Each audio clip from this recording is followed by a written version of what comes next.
Hello everyone, this is Rekha Devnani and welcome back to Operation Need. So this is the third lecture on chemical coordination and integration जिसमें हम लोग start करें बेटा pancreas. अभी तक के हमारे दो लेक्चर्स में हम लोग हाइपोथैलेमस से लेके एड्रिनल ग्लैंड तक बहुत डिटेल में पढ़कर आ चुके हैं। अगर आपने पढ़ा है तो वेल एंड गुड, नहीं किया तो आपको आई बटन दिख रहा होगा, वहाँ से जाकर आप कंप्लीट डेफिनेटली कर लीजिएगा, क्योंकि ऑब्वियसली नीट के पॉइंट ऑफ व्यू से बहुत ही ज़्यादा इंपॉर्टेंट चैप्टर है बेटा, क्योंकि ये सिर्फ एक चैप्टर नहीं है, या फिर कंप्लीट ह्यूमन फिजियोलॉजी को एंड ह्यूमन रिप्रोडक्शन को कनेक्ट कर रहा होता है। तो इसके बाद में हम लोग ऑब्वियसली ह्यूमन रिप्रोडक्शन पढ़ेंगे, तो उसको समझने के लिए भी ये चैप्टर आपके लिए बहुत ही ज़्यादा इंपॉर्टेंट है। तो चलिए जल्दी से हम लोग स्टार्ट करते हैं पेनक्रियास से। ठीक है बेटा, अभी तक आपको ये बात इतनी याद होगी कि जितने भी हम लोग ग्लैंड्स पढ़कर आ रहे थे, दीज आर एंडोक्राइन ग्लैंड्स। समझ रहे हैं, जितने भी हम लोग अभी तक ग्लैंड पढ़कर आ रहे थे, दीज आर एंडोक्राइन ग्लैंड्स। और एंडोक्राइन ग्लैंड का मतलब ये कि इनके जो सेक्रेशन है ब्लड में पोर किए जाते हैं, और डक्टलेस ग्लैंड्स होती थी, जो कि मैंने आपको बहुत डिटेल में बताया था कि ग्लैंड्स की क्या क्या खास बातें हैं जो ये सेक्रेट करती हैं। इनके सेक्रेशन को हम लोग हार्मोन कहते हैं। हार्मोन की क्या क्या खास बातें थी, नॉन न्यूट्रिएंट केमिकल थे, इंटरसेलुलर मैसेंजर्स की तरह काम करते थे, ट्रेस अमाउंट में प्रोड्यूस होते थे, सारी बातें हम लोग डिटेल में पढ़कर आ चुके थे। आज हम लोग पेनक्रियास को जब पढ़ेंगे बेटा, तो पेनक्रियास की सबसे पहली बात तो ये है कि इसे हम लोग मिक्स्ड ग्लैंड कहते हैं बेटा। मिक्स्ड का मतलब क्या है? दो टाइप के फंक्शंस हैं, दो टाइप की ग्लैंड मिक्स्ड है, या फिर इसे हम लोग हेटेरोक्राइन ग्लैंड भी कह सकते हैं, हेटेरोक्राइन ग्लैंड, ठीक, या फिर इसे हम लोग कंपोजिट ग्लैंड भी कह सकते हैं। ये सब कह तो सकते हैं। रीज़न क्या है? रीज़न बेटा ये कि पेनक्रियास का काफ़ी सारा टिश्यू एक्ट करता है एज अ एक्सोक्राइन ग्लैंड, जो कि बेसिकली पेनक्रियाटिक जूस यानी कि एंजाइम सेक्रेट करता है, एंड कुछ ही पार्ट है जो कि as a endocrine gland function करता है। क्योंकि एक ही ग्लैंड है एंड ये दोनों की तरह फंक्शन कर रही है, इसीलिए इसे हम लोग मिक्स्ड ग्लैंड, हेटेरोक्राइन ग्लैंड या फिर कंपोजिट ग्लैंड बेटा कहते हैं। अब एक्सोक्राइन पार्ट पर आपको बहुत ज़्यादा फोकस नहीं करना है, क्योंकि डाइजेस्टिव सिस्टम में बहुत डिटेल में पढ़ाया जाता था, एंड ऑब्वियसली अब वो आपके सिलेबस से हटा दिया गया है। बट थोड़ा सा आइडिया मैं आपको दे रही हूँ बेटा।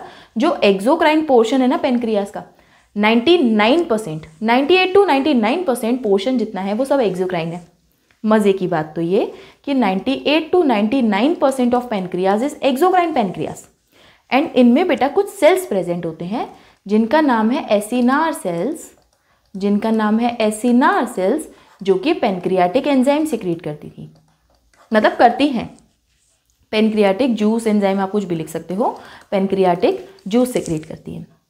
एंड बचा हुआ 1 to 2%, only 1 to 2% is endocrine portion, जिसमें आती हैं बेटा आपके कुछ टिश्यूज जो आपका प्रेजेंट है, उसे हम लोग कहते हैं islet of Langerhans, islets of Langerhans, ठीक। एंड ये जो आइसलेट्स ऑफ लैंगरहैंस होती हैं, इसमें डिफरेंट टाइप की सेल्स आती हैं। बेसिकली जो मेन 2 टाइप की सेल्स हैं हमें वो पढ़नी है, इसमें और भी सेल्स आती हैं, बट मेन 2 टाइप की सेल्स हमें पढ़नी है।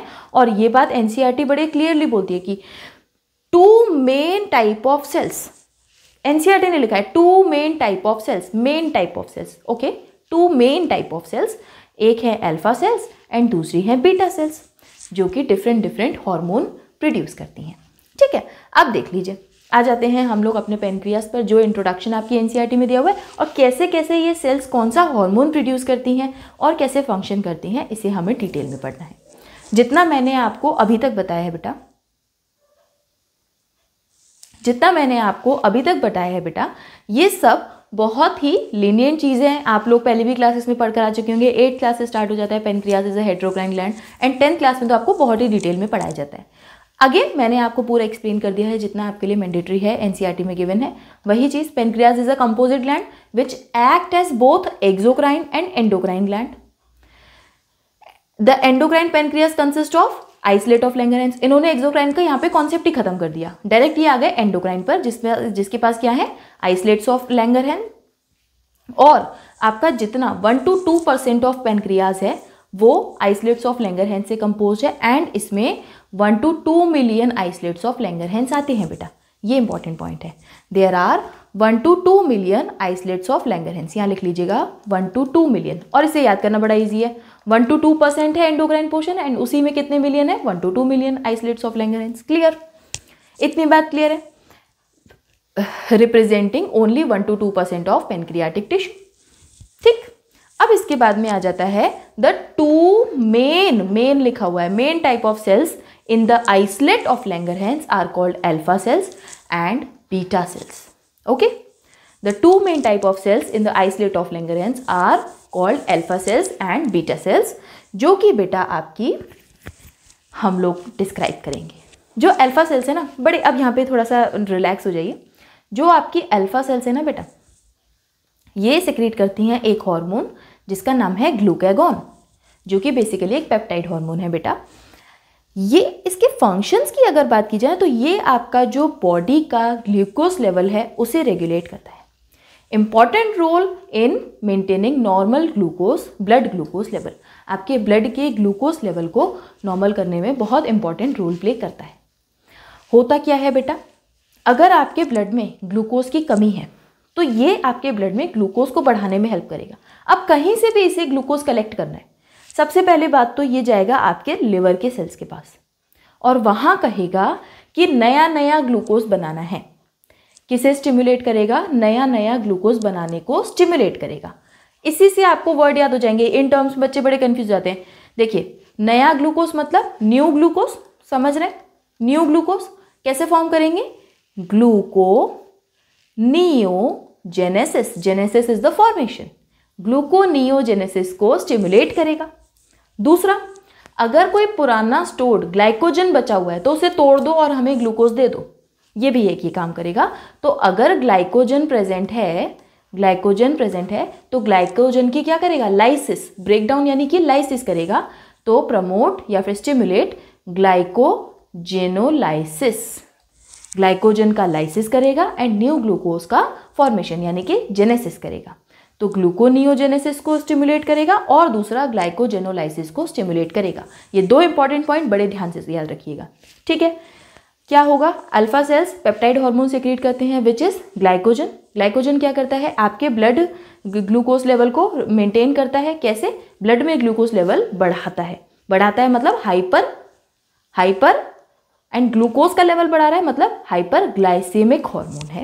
एंड बढ़ाता कैसा है? सबसे पहले तो ये लिवर सेल्स के पास में जाएगा, जिन्हें हम लोग हेपेटोसाइट्स भी कहते हैं, उनके पास जाएगा और उनसे नया नया ग्लूकोज फॉर्म करने को स्टिमुलेट करेगा यानी कि ग्लूकोनियोजेनेसिस को स्टिमुलेट करेगा। दूसरा, ग्लाइकोजन को तोड़वा के ग्लूकोज बनवाएगा यानी कि ग्लाइकोजेनोलाइसिस।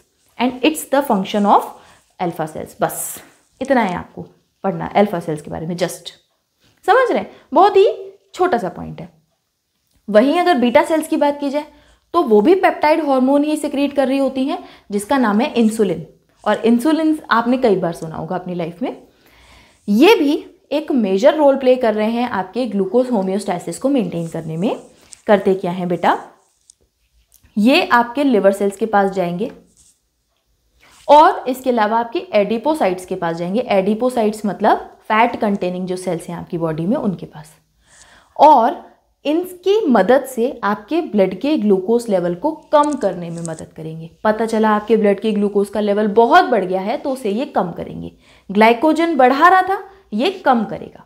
होगा क्या? ये लिवर सेल्स के पास में जाएगा और उनको कहेगा कि भाई अब जो आपकी जितना भी ग्लूकोज प्रेजेंट है ना, उससे ग्लाइकोजन बना लो, स्टोर करके रख लो। ग्लूकोज को ले लो और इसे ग्लाइकोजन बना के अपने पास रख लो, ठीक है? तो क्या करेगा? ग्लाइकोजेनेसिस। ग्लाइकोजन का फॉर्मेशन इज ग्लाइकोजेनेसिस, करेक्ट। दूसरी बात, आपके ब्लड के ग्लूकोज लेवल को कम करेगा, ठीक। और जो सेल्स हैं जैसे कि एडिपोसाइट्स हैं, उन्हें कहेगा कि भाई इस ग्लूकोज को यूज कर लो और यूटिलाइज कर लो, ठीक है? ग्लूकोज को अपटेक कर लो एंड यूटिलाइजेशन कर लो। सेल्स को कहेगा कि भाई आप ग्लूकोज को अपटेक करो और इसको यूटिलाइज करो। तो it enhance cellular glucose uptake and utilisation is the first point. Second is rapid movement of glucose from blood to hepatocyte and adipocyte. जितना भी ग्लूकोज है फटाफट से हेपेटोसाइट यानी कि लिवर सेल्स के पास जाएगा और दूसरा एडिपोसाइट्स यानी कि फैट कंटेनिंग सेल्स के पास में जाएगा। तो इससे रिजल्ट क्या होगा? आपके ब्लड में से ग्लूकोज लेवल कम हो जाएगा, ठीक। तीसरा क्या करेगा? इंसुलिन स्टिमुलेट करेगा आपके ग्लूकोज को ग्लाइकोजन बनाने में कि भाई ग्लाइकोजेनेसिस करो, ग्लाइकोजन बनाओ, ग्लूकोज को हटाओ, इससे ग्लाइकोजन बना लो। ग्लाइकोजेनेसिस को प्रमोट करेगा जो भी आपके टारगेटेड सेल्स हैं उनके पास, ठीक। These are the functions of insulin कहाँ से सेक्रेट हुआ? बीटा सेल से। तो अगर आप बहुत एक ब्रॉडली भी देखेंगे ना तो आपको ये बात समझ में आ जाएगी कि देखिए जहाँ पर ग्लाइकोजन आपके ब्लड के ग्लूकोज लेवल को बढ़ा रहा था, वहीं इंसुलिन इसका अपोजिट काम कर रहा है, ब्लड के ग्लूकोज लेवल को कम कर रहा है। तो क्या मैं ये कह सकती हूँ कि ये दोनों एंटागोनिस्टिक फंक्शन करते हैं? कह सकती हूँ मैं। दूसरी बात, क्या मैं ये कह सकती हूँ कि ग्लाइकोजन एंड इंसुलिन मिलकर आपके ब्लड के ग्लूकोज लेवल को, होम्योस्टैसिस को मेंटेन कर रहे हैं? या आपके ब्लड का ग्लूकोज लेवल अगर बहुत ज़्यादा हो गया तो इंसुलिन कम करवा देगा, और अगर बहुत कम हो गया तो ग्लाइकोजन बढ़वा देगा। जितनी रिक्वायरमेंट है उतना ही बना के रखेंगे। क्या मैं ये कह सकती हूँ? करेक्टली। तो आपके जो ग्लाइकोजन एंड इंसुलिन है, यही दोनों मिलकर आपकी ग्लूकोज होम्योस्टैसिस को मेंटेन करते हैं आपके ब्लड में। करेक्ट, बस इतनी सी बात है। अब देखिए जो इंसुलिन है ना, अब ये तो बात हो गई कि ये दोनों मेंटेन कर रहे हैं, बट अगर कभी ऐसा हो गया कि इंसुलिन की हो गई कमी, तो होगा क्या? आपके ब्लड में ग्लूकोज लेवल बढ़ता ही जाएगा, और ब्लड में जब ग्लूकोज लेवल बढ़ता है उस कंडीशन को हम लोग कहते हैं it is diabetes. And insulin की वजह से जो डायबिटीज हुई है, इट इज डायबिटीज मेलाइटस। होता क्या है इसमें, बहुत टाइम तक अगर हाइपरग्लाइसीमिया है, मतलब आपके ब्लड में ग्लूकोज का लेवल बहुत ज़्यादा है, hyperglycaemia stands for increased blood glucose level. ठीक, ब्लड ग्लूकोज लेवल, आपके ब्लड ग्लूकोज का लेवल, आपके ब्लड का ग्लूकोज लेवल बहुत ज़्यादा बढ़ा हुआ है काफ़ी इस समय तक, यानी कि प्रोलॉन्ग। तो इससे होगा क्या, आपके ब्लड में बहुत ज़्यादा ग्लूकोज है, एंड इसके अलावा कुछ हार्मफुल कंपाउंड भी फॉर्म होना स्टार्ट हो जाते हैं, जैसे कि कीटोन बॉडीज, ये भी आपके ब्लड में मिलना स्टार्ट हो जाते हैं। और ऑब्वियसली जहाँ पर आपकी यूरिन फॉर्मेशन हो रही है तो उसमें भी ये मिलना स्टार्ट हो जाएंगे, यानी कि यूरिन में आपको ग्लूकोज दिखाई देगा, यूरिन में आपको कीटोन बॉडीज दिखाई देंगी, जिन्हें हम लोग कहते हैं these are the indicative of diabetes mellitus. ठीक है, हम लोग, आपको याद होगा एक्सक्रीटरी सिस्टम में हम बड़े डिटेल में पढ़ के आए थे डायबिटीज मेलाइटस के इंडिकेटिव कौन है? Glycosuria and ketonuria. मैंने आपको पढ़ाया था, यूरिन में अगर ग्लूकोज आता है तो इसको हम लोग ग्लाइकोसूरिया कहते हैं, और यूरिन में अगर कीटोन बॉडीज आती हैं तो इसे हम लोग कीटोनूरिया कहते हैं, और दोनों ही होते हैं डायबिटीज मेलाइटस की कंडीशन में। रीजन कि इंसुलिन कम है तो ब्लड में ग्लूकोज बहुत ज़्यादा है, जिसकी वजह से कुछ हार्मफुल कंपाउंड जैसे कि कीटोन बॉडीज भी बन गई। अब ये दोनों आपके यूरिन में पास आउट हो रहे हैं, जस्ट इतना सा। ठीक, एंड इसको अगर हमें क्योर करना है तो इंसुलिन थेरापी दीजिए पेशेंट को, जिनको डायबिटीज़ है उन्हें इंसुलिन थेरापी दीजिए। अच्छा, अब आपको ये बात याद होगी कि मैंने आपको डायबिटीज़ इंसिपिडस भी पढ़ाई थी। अगर आपको याद है, मैंने आपको डायबिटीज़ इंसिपिडस भी पढ़ाई थी। उसमें मैंने आपको क्या बताया था? It is caused by the decrease ADH level, anti diuretic hormone की कमी की वजह से, जो कि कहाँ से रिलीज होता था? पोस्टीरियर पिट्यूटरी से रिलीज होता था, एंड आपके जो डिस्टल ट्यूब्यूल्स हैं नेफ्रॉन की, उन पर जाता था और वाटर और मिनरल्स का रीअब्जॉर्प्शन बढ़वाता था। अगर इसकी कमी हो जाए तो आपके यूरिन में वाटर एंड मिनरल्स का लॉस होना स्टार्ट हो जाएगा, which is called as diabetes insipidus. यहाँ पे मेंशन करने का रीज़न यही है कि कई सारे बच्चे डायबिटीज़ मेलाइटस और इंसिपिडस को मिक्स कर देते हैं बेटा, तो आपको मिक्स नहीं करना है। आप ये याद रखिए कि इंसिपिडस वाली जो डायबिटीज़ है उसमें आता है D, एंड ADH में भी आता है D। आप इसको ऐसे याद रखिए, बात खत्म। भूलना नहीं है आपको अपने एग्जाम को क्रैक करना है, आपको कोई भी चीज़ को भूलना नहीं है, ना ही मिक्स करना है। तो मेलाइटस के साथ साथ ADH यानी कि इंसिपिडस वाली डायबिटीज़ भी आप यहीं पर मेंशन कर लीजिएगा। करेक्ट।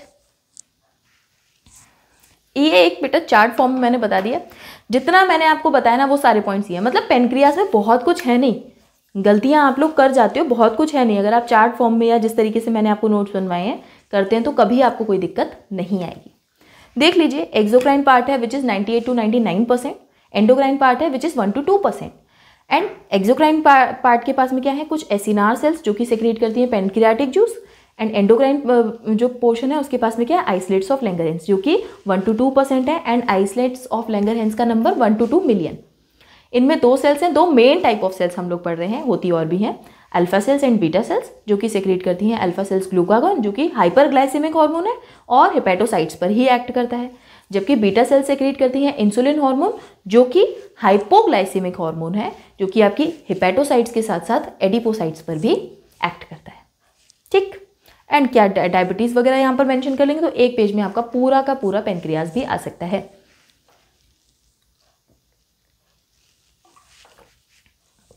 ठीक है, अब आ जाते हैं गोनैड्स। देखिए ये वाला डायग्राम क्योंकि हमारी एनसीईआरटी का डायग्राम है और मैंने आपको बताया था ना कि हमें अप टू डाउन हम जब भी जाएंगे तो हमें एक एक डायग्राम एक एक चीज़ें अच्छे से याद होती जाएंगी, तो उसी पर्पज़ से भी मैंने इसे ऐड किया हुआ है यहाँ पर बेटा। देखिए pineal, pituitary, hypothalamus, thyroid, parathyroid, thymus, pancreas, adrenal हो गया हमारा। अब बचे सिर्फ और सिर्फ गोनैड्स। गोनैड्स मेल्स के केस में हमें पढ़नी है टेस्टिस एंड फीमेल्स के केस में हमें पढ़नी है ओवरीज। सबसे पहले स्टार्ट कर लेते हैं मेल से, ओवरी टेस्टिस। देखिए बेटा टेस्टिस की बात की जाए तो 1 पेयर होती हैं बेटा ह्यूमन मेल्स में, 1 पेयर हैं।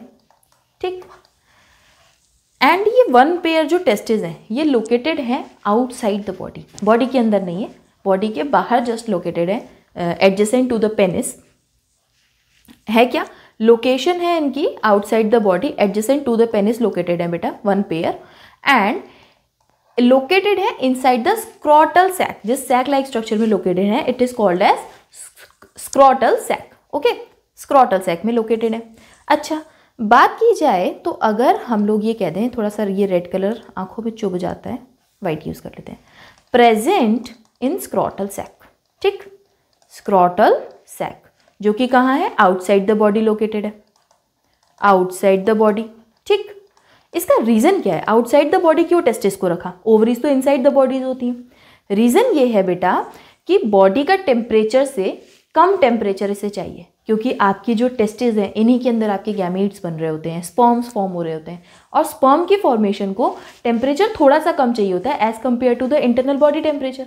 अब भैया बॉडी के अंदर तो टेम्परेचर उतना ही रहेगा ना, तो इसे बॉडी के बाहर प्लेस किया हुआ है। नेचुरल मतलब नेचर का आप समझ रहे हैं कितना ज़्यादा अच्छा नेचर ने बनाया हुआ है हमारी बॉडी को, कि जहाँ जो रिक्वायरमेंट है उसके हिसाब से एडजस्ट करके हमारी बॉडी बनी हुई है। ठीक है, तो रीज़न क्या है? To maintain lower temperature than body, और बहुत ज़्यादा टेम्परेचर लोअर नहीं चाहिए होता, सिर्फ 2 to 2.5 डिग्री सेल्सियस ही कम चाहिए होता है हमारी बॉडी से। जैसे कि हमारी बॉडी का 37 है तो 2 to 2.5, बस, इससे ज़्यादा नहीं। ठीक है, जो कि किसके लिए? रिक्वायर्ड फॉर आप गैमीट फॉर्मेशन भी लिख सकते हैं, and gametes are obviously sperms, तो स्पर्मेटोजेनेसिस।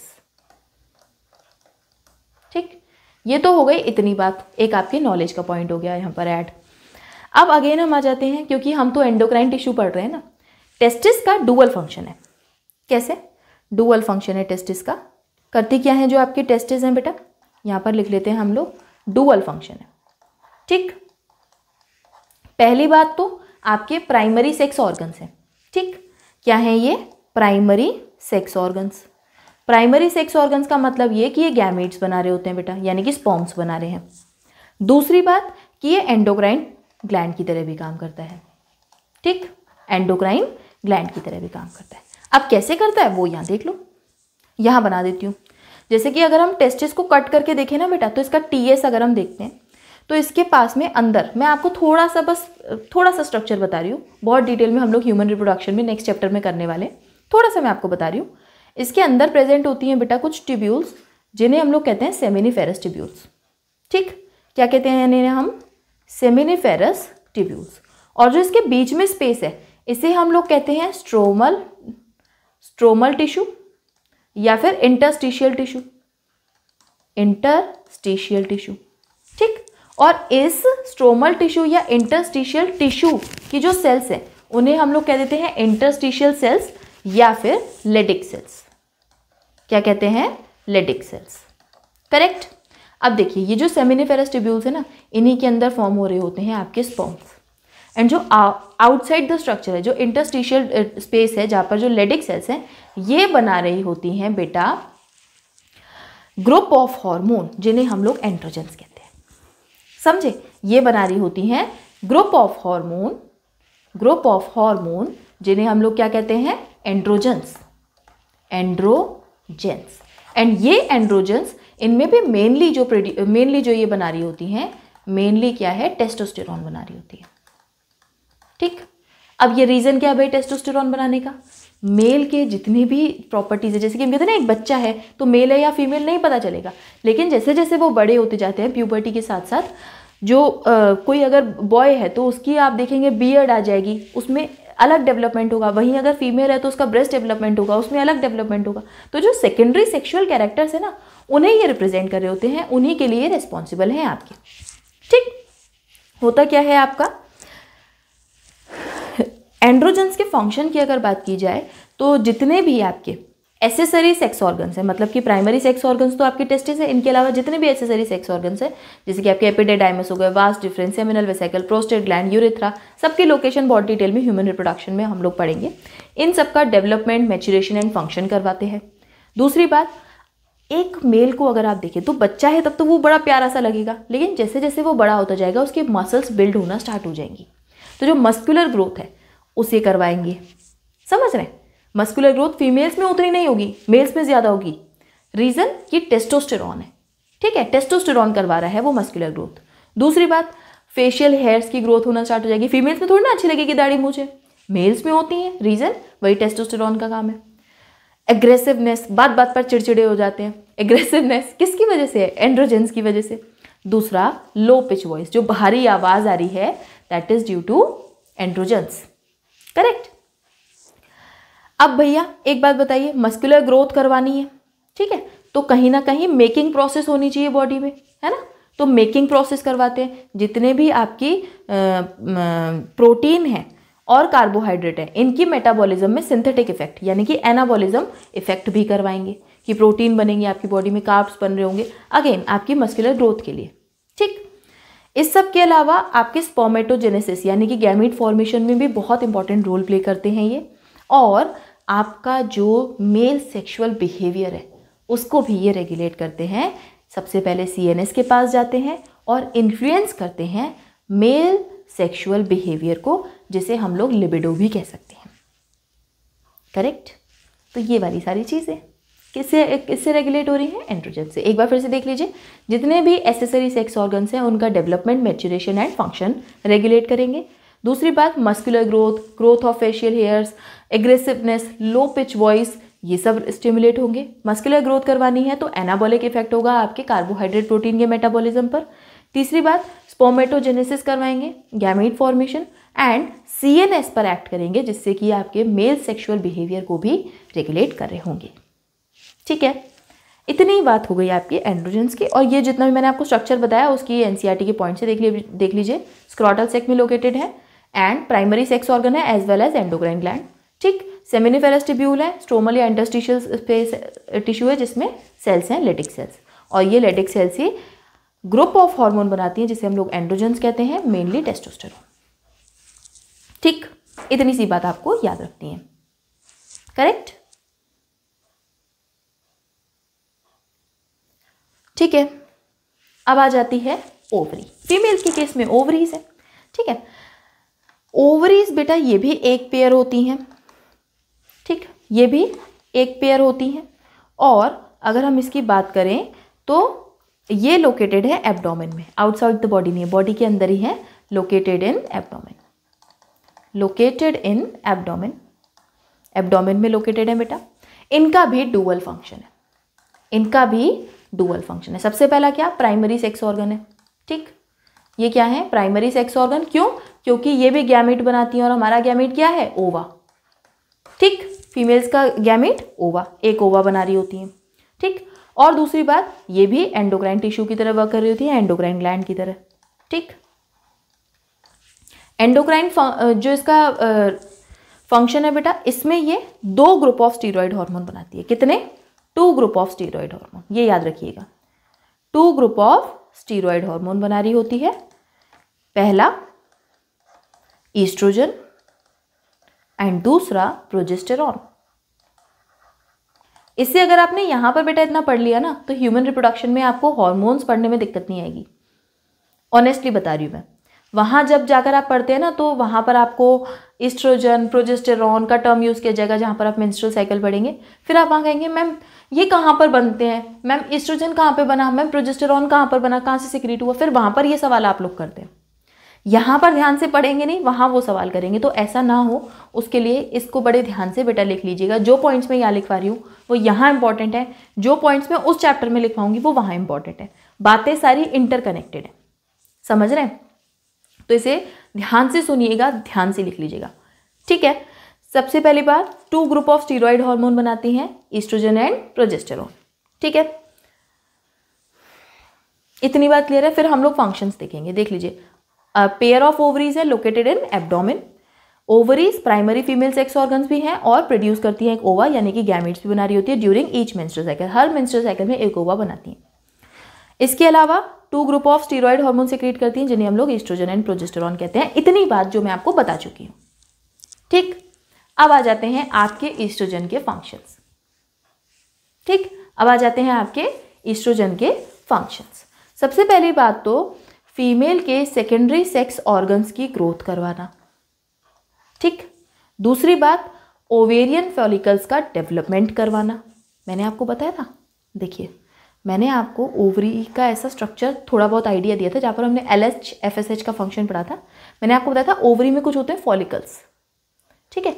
फॉलिकल्स की ग्रोथ कौन करवाता है? FSH, फॉलिकुलर स्टिमुलेटिंग हार्मोन, ठीक है। इसमें आपका एस्ट्रोजन भी रोल प्ले करता है, ठीक है। और मजे की बात तो ये कि आपके फॉलिकल्स जो है ना यही ईस्ट्रोजन सेक्रेट कर रहे होते हैं, ठीक। ये क्या सेक्रेट करते हैं? ईस्ट्रोजन। एंड FSH से ये प्राइमरी फॉलिकल से सेकेंडरी बनेगा, सेकेंडरी से टर्शियरी बनेगा, टर्शियरी से ग्राफियन फॉलिकल बनता है, ठीक है। इतना समझ लीजिए भी, ग्राफियन फॉलिकल बनता है जो कि एक ओवा रिलीज कर देगा एंड इसके बाद में ये रप्चर्ड ग्राफियन फॉलिकल एक स्ट्रक्चर बना लेगा जिसे हम लोग कॉर्पस ल्यूटियम कहते हैं। ये आप एक साइकिल ड्रॉ कर लीजिए। होता क्या है इसमें, ठीक है। ये आप एक थोड़ा सा स्ट्रक्चर ड्रॉ कर लीजिए। अगेन ओवेरियन फॉलिकल्स की जो ग्रोथ है इसके लिए भी रिस्पॉन्सिबल है और ये सेक्रेट भी ओवेरियन फॉलिकल से ही हो रहा है। Appearance of female sexual characters, जैसे कि सेकेंडरी सेक्सुअल कैरेक्टर्स, जैसे कि लो पिच वॉइस। फीमेल्स की आवाज़ होती है थोड़ी पैनी एंड मेल्स की होती है थोड़ी भारी। तो जो हाई पिच वॉइस है, पिच हाई है हमारी, तभी हाई जो हमारी आवाज़ है वो पैनी है, ठीक है। तो हाई पिच वॉइस एटसेट्रा, ठीक है। इतना ये स्ट्रक्चर हो गया आपका इसका। अब देखिए ये जो है ना, इतना देख लीजिए। ईस्ट्रोजन जो है वो रिलीज हो रहा होता है बेटा आपके इससे, जो आपके फॉलिकल्स हैं इनसे। वहीं जो आपका कॉर्पस ल्यूटियम बनता है ना आफ्टर द रिलीज ऑफ ओवा, ये सेक्रेट करता है प्रोजेस्टेरॉन, ठीक। और थोड़ा बहुत ये ईस्ट्रोजन भी करता है, ठीक। थोड़ा बहुत ये ईस्ट्रोजन भी सेक्रेट कर रहा होता है। तो ईस्ट्रोजन के तो फंक्शंस देख लिए। प्रोजेस्टेरॉन के देख लीजिए। Progesterone P stands for pregnancy को सपोर्ट करता है, इसलिए इसे हम लोग प्रेगनेंसी हार्मोन भी कहते हैं बेटा।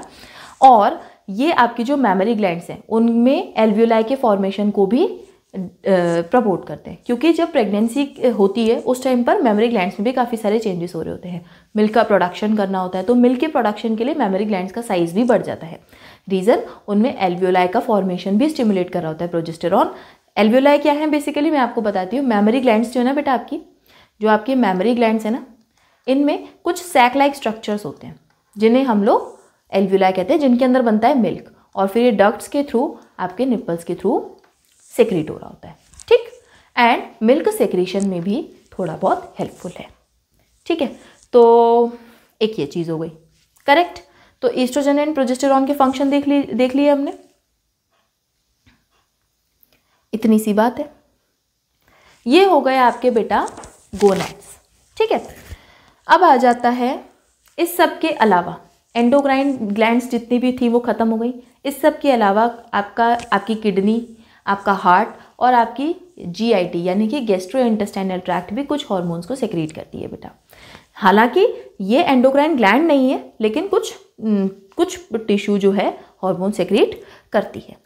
हार्ट की बात की जाए तो एक्सक्रीटरी सिस्टम में हम बहुत डिटेल में इस पार्ट को पढ़ के आ चुके हैं। जैसे ही ब्लड प्रेशर हमारा डिक्रीज़ हो जाता है, तो फिर हमारा पूरा ANF मैकेनिज्म स्टार्ट हो जाता है। मैंने आपको पढ़ाया था, वहाँ मैंने आपको काफ़ी डिटेल में पढ़ाया था।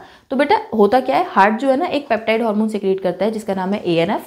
एंड अगर जब आपका ब्लड प्रेशर बहुत ज़्यादा बढ़ा हुआ है तो ANF रिलीज होता है एंड आपके ब्लड प्रेशर को कम कर रहा होता है। ठीक है। एंड किडनी में कुछ बेटा JG सेल्स प्रेजेंट होते हैं, जेक्स्ट्रा ग्लोमेरुलर सेल्स, जो कि पेप्टाइड हार्मोन इरिथ्रोपोएटिन सिक्रीट करती हैं, जो कि इरिथ्रोपोएसिस यानी कि रेड ब्लड सेल के फॉर्मेशन को स्टिमुलेट करता है। दूसरी बात, ये आपको जस्ट याद रखने आपको ये वाली सारी चीज़ें। GI ट्रैक्ट जो आपकी गैस्ट्रो इंटेस्टाइनल ट्रैक्ट है, ये बेटा 4 मेजर पेप्टाइड हार्मोन सिक्रीट करती है। सबसे पहला गेस्ट्रिन सिक्रीट होता है स्टमक से, ठीक, और एक्ट करता है आपके स्टमक की ही गैस्ट्रिक ग्लैंड्स के ऊपर और स्टिमुलेट करता है HCl और पेप्सिनोजन के सिक्रीशन को, ठीक। दूसरी बात, आपका जो स्टमक का चर्निंग मूवमेंट होता है, जो डाइजेशन ऑफ फूड के लिए चर्निंग मूवमेंट होता है, उसको भी स्टिमुलेट करता है। दूसरा है सेक्रीटिन, इंटेस्टाइन सेक्रीट करती हैं इसे, और एक्शन इसका 3 डिफरेंट जगह पर हो रहा है। फर्स्ट इज पेनक्रियास पर जाएगा, वाटर और बाइकार्बोनेट का सेक्रीशन स्टिमुलेट करेगा। दूसरा स्टमक, इसमें बोलेगा कि अब आप गैस्ट्रिक सेक्रीशन को स्टॉप कर दो, ठीक। तीसरा लिवर, और इसके पास में बाइल का सेक्रीशन करवाएगा, ठीक। तीसरा आता है CCK, जिसे हम लोग कॉलीसिस्टोकाइनिन भी कहते हैं। इंटेस्टाइन से ही सेक्रीट होता है, ये 2 जगह पर जाता है। पहला पेनक्रियास के पास में जाएगा, इससे पेनक्रियाटिक एंजाइम सेक्रीट करवाएगा। दूसरा ये जाएगा गॉल ब्लैडर के पास में, इससे कहेगा कितना बाइल जूस स्टोर करके रखा है, अब ये थोड़ा सा दे दो, इसे सेक्रीट करवाएगा। तीसरा आता है फोर्थ आता है GIP यानी कि गैस्ट्रिक इनहिबिटरी पेप्टाइड, जो कि इंटेस्टाइन से ही सेक्रेट हो रहा है एंड जाता है आपके स्टमक के पास, और वहाँ से गैस्ट्रिक सेक्रीशन और मोबिलिटी जो हो रहा होता है उसे इनहिबिट करता है, इनहिबिटरी पेप्टाइड। इसको बेटा बहुत डिटेल में अगर डाइजेस्टिव सिस्टम वाला चैप्टर आपके सिलेबस में होता है तो मैं आपको पढ़ाती, अभी आपको सिर्फ इतनी बातें याद रखनी है, ठीक है। इस सब के अलावा कुछ नॉन एंडोक्राइन टिश्यू हमारी बॉडी में कुछ हार्मोन्स को सेक्रीट करता है, जिन्हें हम लोग ग्रोथ फैक्टर्स कहते हैं, जो कि बेटा हमारी टिश्यूज़ की नॉर्मल ग्रोथ के लिए, रिपेयरिंग के लिए और रीजनरेशन के लिए रिक्वायर्ड होता है। करेक्ट, मतलब समझ रहे हैं आप हमारी बॉडी में कितने हार्मोन बन रहे हैं, जगह जगह पर एंडोक्राइन ग्लैंड्स हैं वो भी बना रही हैं, ब्रेन का पार्ट हमारा हाइपोथैलेमस, उसके पास में भी कुछ न्यूरोसेक्रेटरी सेल्स हैं, इस सब के अलावा हमारा हार्ट, किडनी, GI ट्रैक्ट, ये सब भी कुछ कुछ हार्मोन्स बना रही हैं, और इस सब के अलावा कुछ non endocrine tissue growth factors release कर रहा है, जो कि हमारी टिश्यू की नॉर्मल ग्रोथ, रिपेयरिंग और रीजनरेशन के लिए भी रिस्पॉन्सिबल है, ठीक है। तो इतने सारे हार्मोन्स हमने पढ़े और आपके हार्मोन्स की ग्रुपिंग सिस्टम यहाँ खत्म हो जाती है। बात आती है कि ये जो हमने हार्मोन्स पढ़े, मोस्टली हार्मोन्स हमने देखे जो पेप्टाइड थे, कुछ स्टीरॉयड थे, तो इनको भी एक बार लिस्ट आउट करके देख लेते हैं, जिससे कि हम लोग इनका मैकेनिज्म ऑफ एक्शन पढ़ पाए, ठीक है। सबसे पहली बात आती है कि कोई हार्मोन या तो प्रोटीनेशियस हो सकता है, जिसे हम लोग पेप्टाइड हार्मोन कहते हैं, ठीक, अगर वो प्रोटीन का बना हुआ है। तो इसमें जितने भी आपके हाइपोथैलेमस से हार्मोन सेक्रीट होते हैं ये प्रोटीनेशियस है बेटा। पिट्यूटरी से सेक्रीट होते हैं, ये प्रोटीनेशियस हैं बेटा। कैल्सिटोनिन एंड PTH ये आपके प्रोटीनेशियस है। कैल्सिटोनिन जो कि आपका थायराइड से सेक्रीट होता था एंड PTH पैराथायराइड से, ये दोनों प्रोटीनेशियस हैं बेटा। थाइमोसिन प्रोटीनेशियस है बेटा, एंड इंसुलिन, थाइमोसिन जो आपके थाइमस ग्लैंड से सेक्रीट होता था, इंसुलिन एंड ग्लूकागॉन जो कि आपके पेनक्रियाटिक हार्मोन थे, ये सब क्या है, ये प्रोटीन के बने हुए हैं, ठीक है। वहीं कुछ होते हैं अमीनो एसिड डेरिवेटिव, जैसे कि एपिनेफ्रिन, नॉरएपिनेफ्रिन और मेलाटोनिन, ये आपके अमीनो एसिड डेरिवेटिव हैं एंड ये सभी लिपिड में इनसॉल्युबल होते हैं। रीजन आपको आगे बताऊंगी क्यों बता रही हूँ मैं ये चीज़ें। थर्ड ग्रुप आता है आयोडिनेटेड, जिसमें T3 एंड T4 आते हैं, थायराइड हार्मोन्स। फोर्थ ग्रुप आता है स्टीरॉयड हार्मोन, जैसे कि ईस्ट्रोजन, प्रोजेस्टेरॉन, टेस्टोस्टेरोन और एड्रिनल कॉर्टेक्स के हार्मोन यानी कि कॉर्टिकॉइड्स, ये सब आपके स्टीरॉयड हार्मोन है, जो कि लिपिड में सॉल्युबल है, ठीक। स्टीरॉयड है तो लिपिड में सॉल्युबल होगा एंड आयोडिनेटेड हार्मोन्स भी लिपिड में सॉल्युबल होते हैं, बाकी सभी इनसॉल्युबल, ठीक है। ये लिस्ट आउट कर लीजिएगा। अब NCERT में ना कुछ हार्मोन्स के नाम दिए हुए हैं बेटा, अब वहाँ कंफ्यूज हो जाएंगे। ये जो मैंने आपको लिस्ट बनवाई है इसमें आपको ये तो लिस्ट हो गई, अब ये जो है ना प्रोटीनेशियस सबसे ज़्यादा कंफ्यूज यही करता है। इसमें आपको इस तरीके से अगर लिख लेंगे तो बस फिर आपको कोई टेंशन नहीं है। हाइपोथैलेमस के सारे याद हैं, हो गया। आपको पिट्यूटरी के सारे याद हैं, हो गया आपका काम। आपको कैल्सिटोनिन याद रखना है, पीटीएच आपको याद रहेगा, दोनों का एंटागोनिस्टिक, ये आपको याद हो जाएगा। दूसरा एंटागोनिस्टिक ग्लूकागॉन एंड इंसुलिन, ये यहाँ से याद हो जाएगा, थाइमस से थाइमोसिन। और इसके अलावा आपको इस तरीके से याद रखना है। अब देखिए amino acid derivative epinephrine, nor epinephrine, जो कि आपके एड्रीनल मेड्यूला के हैं, जबकि एड्रीनल कॉर्टेक्स के कहाँ आ रहे हैं, स्टीरॉयड में। बस आपको ये लिस्ट बनानी है और फिर आपके सारे क्वेश्चंस हो जाएंगे। अगर अलग अलग मैं आपको एक एक हार्मोन का एग्जाम्पल करवा दूंगी तो फिर अगेन आपको प्रॉब्लम फेस करनी पड़ेगी, जैसे कि हमारी एनसीईआरटी में भी दिया हुआ है। ठीक है, अब ये सारे नेचर हो गया, कहाँ कहाँ से एक्सक्रीट आउट होते हैं, कहाँ कहाँ से सेक्रीट होते हैं, किस किस तरीके से प्रोड्यूस होते हैं, ये सब हम पढ़ के आ चुके हैं। एक्शन कैसे करते हैं हमें ये पढ़ना है। करेक्ट, गहरी सांस लीजिए। लास्ट टॉपिक है आपकी एनसीईआरटी का बेटा, ये action mechanism of hormone action, ये हमें पढ़ना है।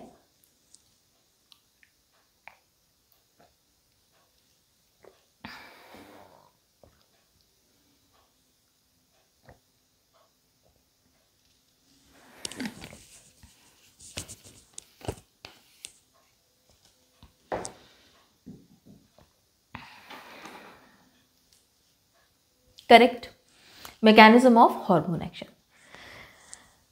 देखिए बेटा, इससे आप बस ऐसे सिंपली समझ सकते हैं कि जहाँ पर भी आप रहते हैं, आपका नॉर्मल घर है, फ्लैट है, कहीं भी आप रहते हैं, तो सबके घर में ऐसा होता ही है कि कुछ मोहल्ला जो होता है, अब चाहो आप आसपास के फ्लैट्स देख लो, चाहो आप अगर नॉर्मल वैसे रहते हैं घरों में तो वैसे देख लीजिए आप, कैसा भी घर होता ये है कि मोहल्ले में कुछ आंटियाँ होती हैं।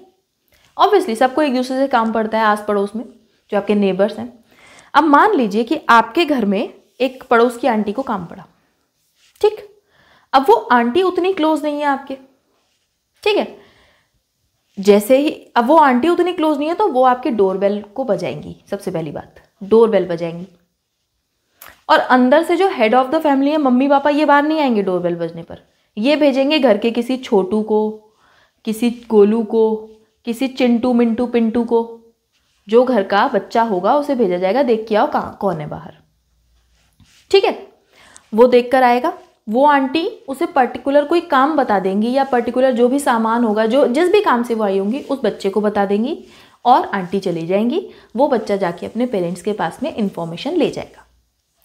एक ये बात होती है, ठीक। दूसरी बात ये होती है कि एक आंटी ऐसी होती हैं जिन्हें डोरबेल बजाने की ज़रूरत नहीं है, वो सीधा गेट खोल के अंदर आती हैं और मम्मी से बात करती हैं, जो कि मम्मी की पक्की सहेली है। और उनमें से काफ़ी सारी आंटियां तो ऐसी होती हैं जो डायरेक्ट किचन में आती हैं और मम्मी और आंटी मिलके किचन में साथ काम कर रही होती हैं, वो बिल्कुल गहरी दोस्ती है उनकी। समझ रहे हैं? इसी से आप इसको समझ पाएंगे। देखिए होता क्या है, जो आपका हार्मोन है ना, इसे एक्ट करने के लिए कुछ प्रेजेंट होते हैं रिसेप्टर। जैसे कि आप बने थे रिसेप्टर, छोटू मोटू गोलू जो भी घर में बच्चा है वो क्या बना है, रिसेप्टर।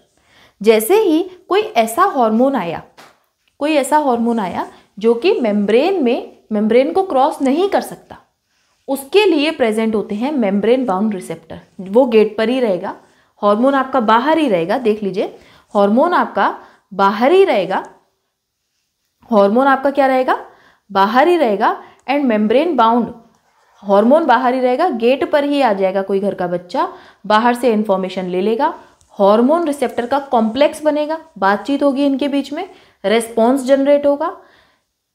समझ रहे हैं? रेस्पॉन्स जनरेट होगा। जनरेशन ऑफ सेकेंडरी मैसेंजर भी हो सकता है, ये अपनी बहन को भी काम बता सकता है कि जाओ मम्मी से पूछ कर आओ।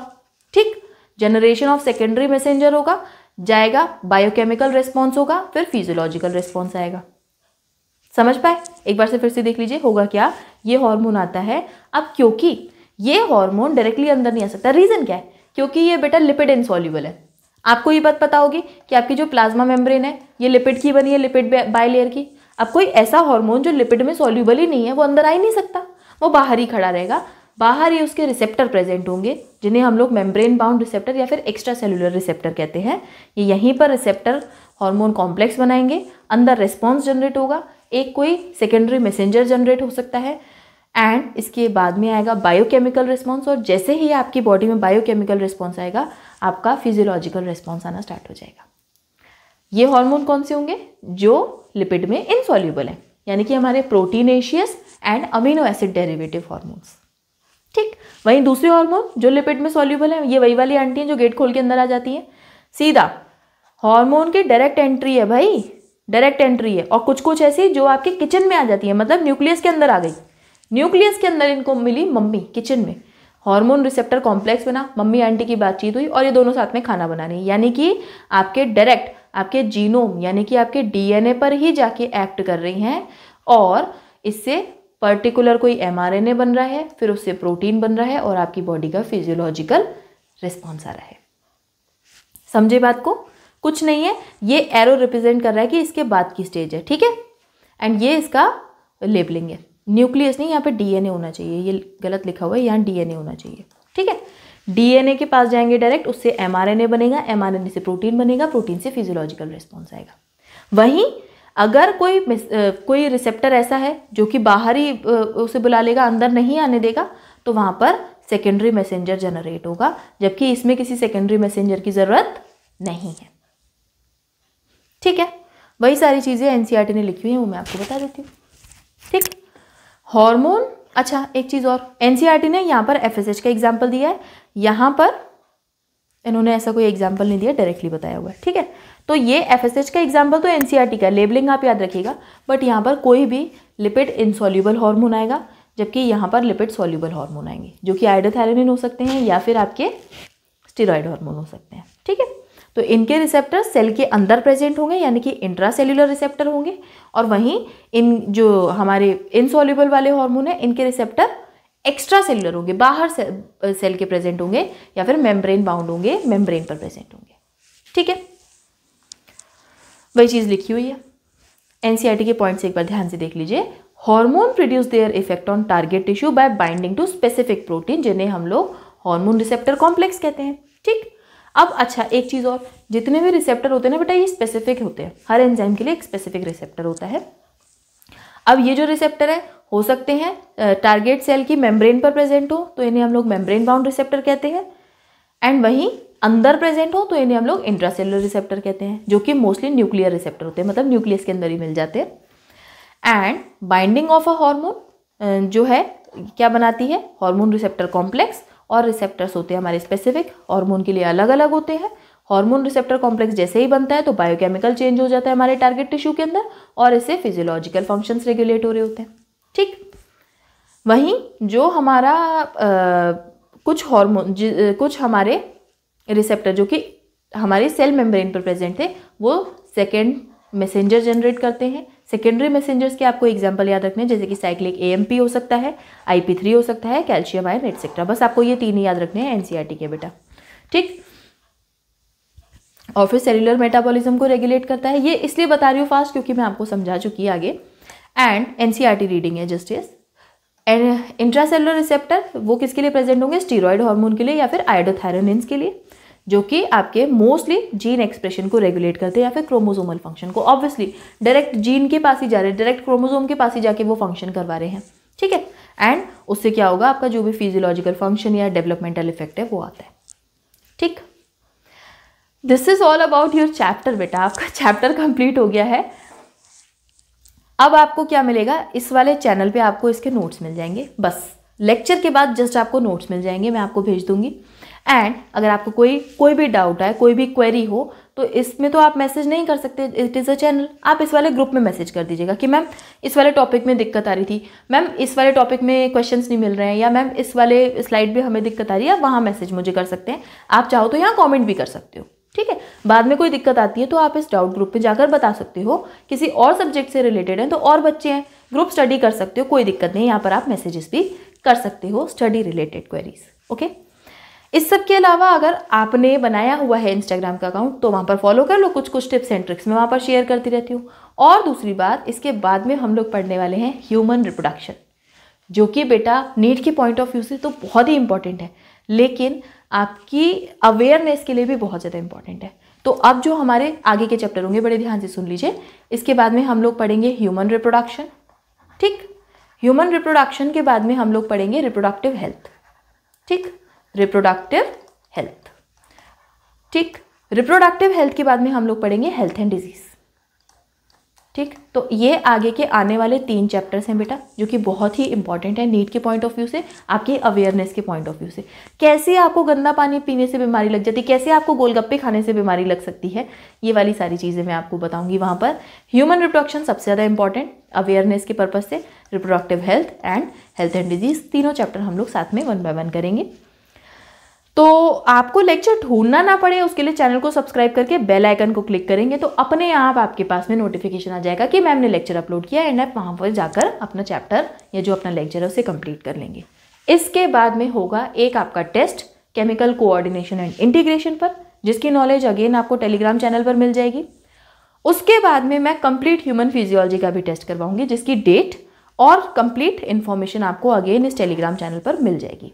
तो इस सब के लिए टेलीग्राम चैनल ज्वाइन करना बहुत ही ज़्यादा इंपॉर्टेंट है बेटा, कर लीजिए फटाफट से, जिसने नहीं किया है वो कर लीजिए फटाफट से जा करके। And this is all about your chapter. अब इसके बाद में आपको क्या करना है, एनसीईआरटी पढ़नी है, क्वेश्चन प्रैक्टिस करनी है, एंड फटाफट से रेडी हो जाना है अपने टेस्ट पेपर के लिए।